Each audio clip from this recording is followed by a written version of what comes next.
Jed Gott from the Boston Herald here with Guestlisted guitar, this time with John Brookhouse, who is of Worshipper, and congratulations, Rumble champion. Thank you. That's pretty cool, right? It's pretty neat. Yeah.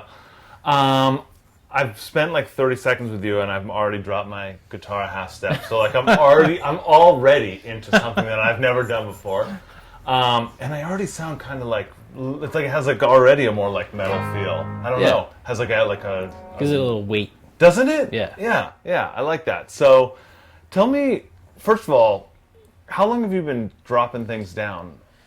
Well, my last band, we did it, and I liked how it kind of made things heavier, and it also makes the strings a little bit floppier, which is kind of just has a sound to it.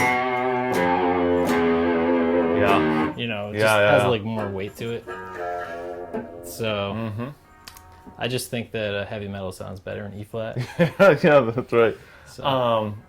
And you're obviously writing this way, right? So that like creates, I don't know, I guess when your guitar's in that tuning, kind of in that mindset for certain riffs, I'd imagine. Yeah, it just makes it that much darker, I think. So, will you play that Dinosaur Jr.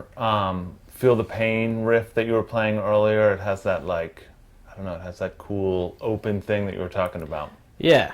So,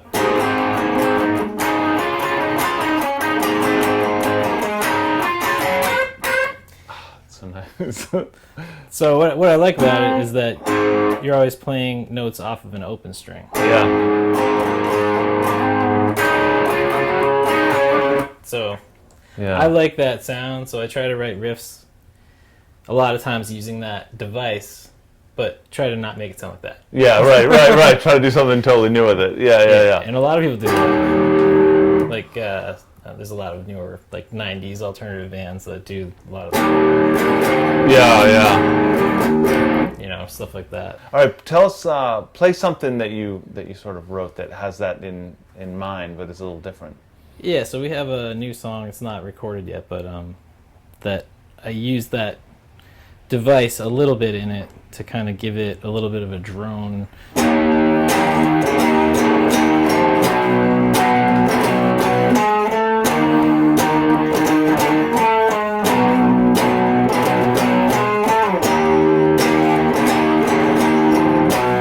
So you can kind of throw it in there, but not use it exclusively. You can use little bits of it. Riff and power chords kind of in one, right? Like you have this like kind of like it's all on top there, right? And I guess that really gives it that heavy feel too, right? Yeah, I mean, if you'll,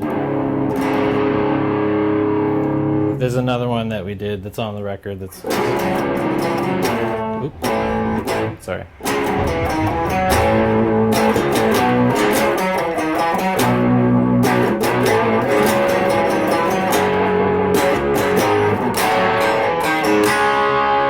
So I love that. Yeah, let that, and you just let it go, and you reverberate it, and then like clamp it down. It's a cool technique. How long have you been writing this way? Because this is more of a Worshipper type thing that you've gotten into, or have you kind of always been attracted to this? No, I've always liked it. Yeah, I think it just has a cool feel to it. Trying to think if I mean, you can go the opposite way and do like kind of Mike Campbell uses it a lot. You can use a string above it and get it more like drone. So and let it ring out. Yeah. Do you have any suggestions for like? I mean, I have trouble just playing a riff, but to let someone get in on when they kind of want to mess around with this. Like, where did you start out? I mean, you definitely start with like your Smashing Pumpkins. Yeah. And your Dinosaur Jr. kind of stuff. But I think the best thing and one of the coolest things I ever learned is to try and play a scale just along one string, like vertically. And so once you kind of get you can set it up either major or minor, right? Yeah.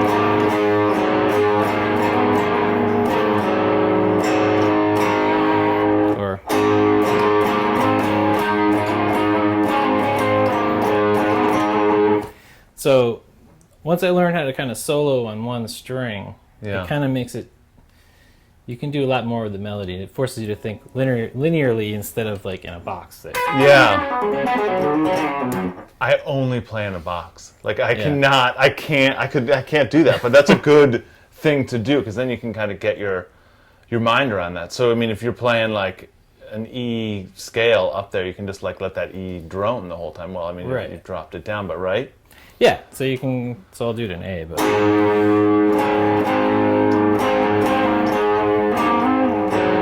So you can kind of just feel your way around the scale with your ear instead of your eyes and your muscle memory. Yeah, yeah.